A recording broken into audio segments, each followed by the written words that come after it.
Going on, Jerome's. Your Minnesota Vikings are taking on the crooked Chicago Bears Week 18 at Soldier Field. Now, the Vikings basically set in the 3 spot, which it would be a great opportunity to rest some veterans and let some young guys get some playing time. Now, Kevin O'Connell said that he's not just going to bench his starters, but it'd be a whole lot cooler if he did. Avoiding injuries to the starters, get them ready for the playoffs, as well as I want to take a look at some of these young guys and see what they can do, get some good tape on them. So here are 7.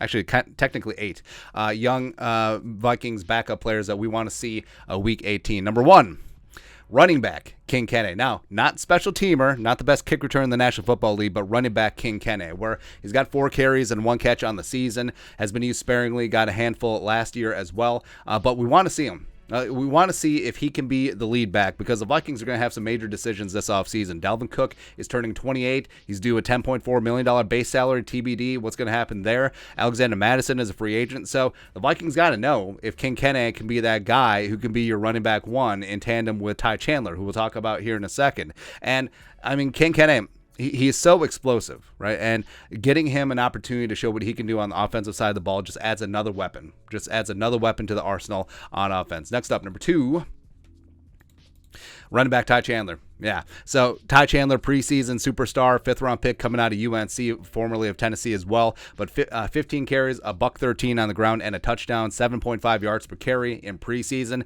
And he's a do-it-all player. Like, he is the modern NFL running back where he can run between the tackles, he can run outside, he can run with a little bit of pop and power given his size, and also he's a fantastic receiver out of the backfield. And, you saw him. Dalvin, towards the end of the season, is starting to work more and more as a receiver. Dalvin's 64-yard touchdown against the Colts, he was lined up as a wideout. Ty Chandler has a chance to be that absolute versatile piece on of the Vikings offense. So I think just getting a chance to see him in a regular season game, put on some good tape, would absolutely love to see it. Next up, number 3, wide receiver Jalen Eller. Ooh, speedy. So one of the bright spots towards the end of that alleged Packers loss was Speedy Naylor reeling in his first career touchdown, 47 yards. The referees made him wait on it. Also, they tried to take the ball away from him. So whatever, but fortunately KJ got the ball back for him. And Speedy, the pride of Michigan State, 5 for a $117 and a touchdown this season on 8 targets.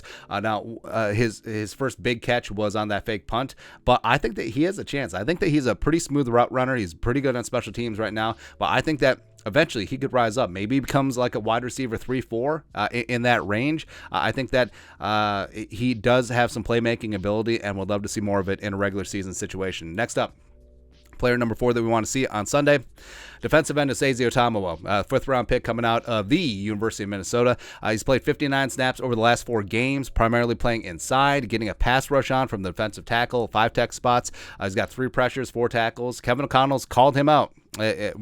Called him out in a good way, praising his heart and hustle, getting after it. And he does have the length, he does have the size, he does have leadership ability, he does have the ability to penetrate, where I think that Osezi could become a very key part, at least at minimum a rotational piece on this defensive line going forward, if not maybe a starter in a couple, 2-3 years. Next up, player number 5 we want to see, cornerback Kalan Barnes. So the 7th-round pick coming out of Baylor, formerly of the Carolina Panthers, the speedster, set the record for DBs at the Combine, and he played 5 special team snaps Week 16 against the Giants, but hasn't seen a defensive snap yet. And if the Vikings are going to sit some of their starters, if they do sit down a guy like Patrick Peterson, if they do sit down Duke Shelley, if they do sit down Sean Sullivan, play Barnes all over the place. Like, I want to see what he can do. Like, can he adapt to the slot? Can he play outside? Can he do all this stuff? Where, the Vikings obviously add him to the rooster as a futures play, see what he can do next year, full year in the defense, but let's see what he can do now.